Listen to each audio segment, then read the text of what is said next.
Hola, ¿qué tal?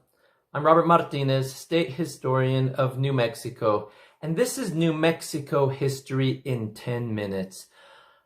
Who were those Spaniards that came to colonize New Mexico in 1598 with Juan de Oñate? Who were they, and who were the reinforcements that came 2 years later in 1600?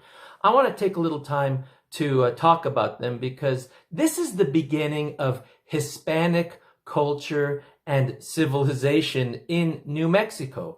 1598. Think about that. Oh, that's clearly about 178 years before there ever was a United States. So we have had people here speaking Spanish and living a Hispanic lifestyle since 1598. These people were a mix of folks from Spain, Portugal. We had people from New Spain, what's now Mexico. So let's talk a little bit about that first. There were people that came from Spain and colonized in New Mexico with names like Montoya from Cantiana near Sevilla, Romero from Corral de Almaguer, Varela from Galicia. It was a mix of people, okay? But let's be clear. You did not have people in places like Spain or Portugal. The Gonzales were from Portugal. The Gomez were from Portugal.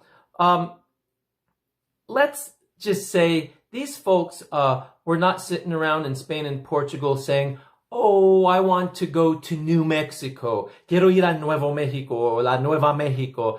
They weren't doing that. If they were going to leave Europe to come to the Indies, to the Americas, they were going to go where there was action, where there was jobs, where there was opportunity. Places like Puebla, Mexico City, Guadalajara, Zacatecas, Durango. New Mexico was not on their mind. And we have to also remember something about these folks.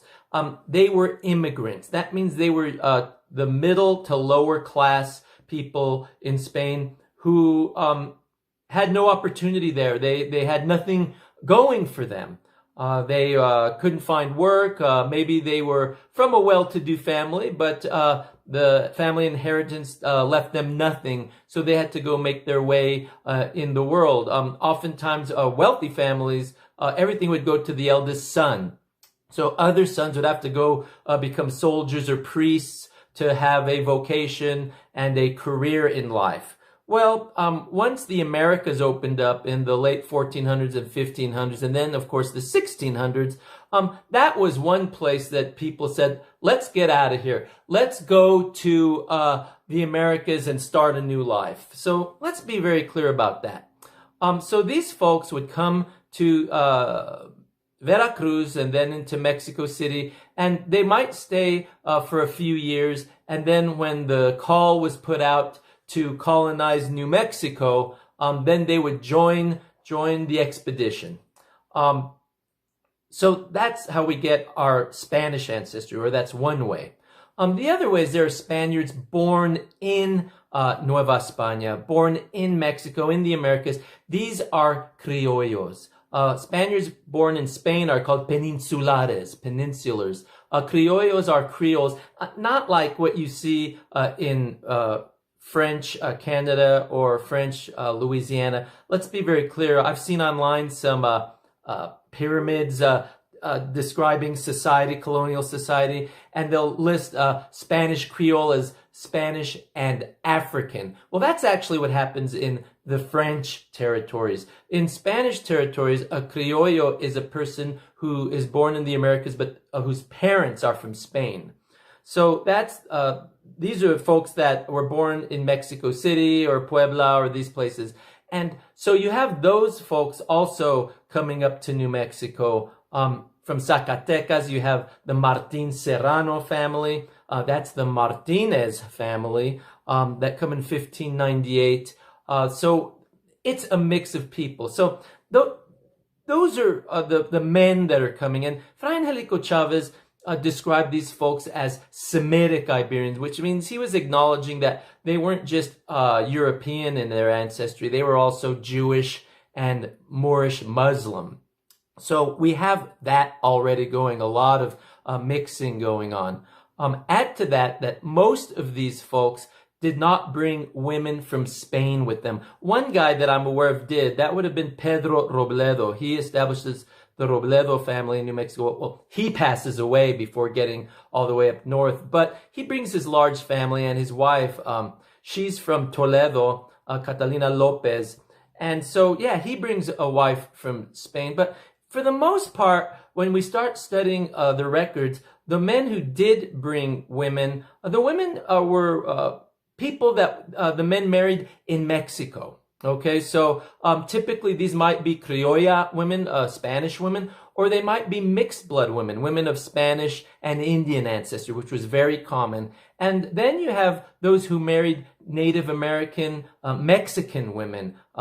Montoya brought a wife who was Indian, Maria de Zamora, to New Mexico. So see, these are also people who are adding to the cultural and DNA mix to New Mexico. And then finally, you have people coming up here who have no wives, but they just take on wives or women from the pueblos. They are native Pueblo women, and they have children with them, mestizo kids, and those kids become part of the New Mexico Hispanic population. Well, also, there was a Greek who came, Griego. He came to New Mexico with the Oñate expedition. And then, of course, you get people with names like Durani Chavez, Lopez Holguin. These are extremeños from Extremadura. And their children are marrying local women in Mexico and in New Mexico. So I want you to just know that this is a mix of people. We have descriptions of them. A lot of them are described as being dark-haired, dark-eyed with pointy noses, sharp noses, lantern jaws. Some had red hair or chestnut color hair and light eyes, blue eyes or gray eyes. So the people that came here reflected the Mediterranean world and the Mesoamerican world. There's all kinds of people coming up to New Mexico in 1598 and 1600. So I want you to keep this in mind, because about 400 come up in the Oñate expedition. But as we'll see in a later episode, most become very disillusioned. This is not an expedition where people are really wanting to come and be farmers or do hard manual labor. These are people who are coming to start a new life, hoping to find opportunity and wealth. And when it doesn't produce that, when the land and the people here don't produce that, many become disillusioned and leave. But the ones who stay, about a tenth of that group, they stay, they remain, they're loyal and dedicated, and they are brought up here with that opportunity for a new life. They're immigrants. They are not of the noble classes. They are not of the high royal or noble classes. Maybe way back in their genealogy, there might be something like that. But these people were not carrying coats of arms, heraldry. They did not have this. However, it's complicated by the fact that one of the medieval ideas that was used to entice people to colonize New Mexico was granting them the titles of Hidalgo, Hidalguismo. Hidalgo means hijo de algo, son of something, son of someone. In other words, it's petty nobility. It's the lowest form of nobility. And yes, I believe it would be granted to those who came and stayed, and maybe, I think, for a few generations after that. But it wasn't something that was handed down for hundreds of years. And again, there's no coats of arms or anything like that. It means that you had the rights and privileges of a don or a doña. A man would be called Don Roberto, or Doña Maria. So these names would be given to people, but they were titles and they enticed people. It meant something back then. But ultimately, it didn't mean much else, especially in a poor frontier area like New Mexico. So I want you to think about that. This group that came to New Mexico and established and founded our Hispanic culture, they're people we are very proud of.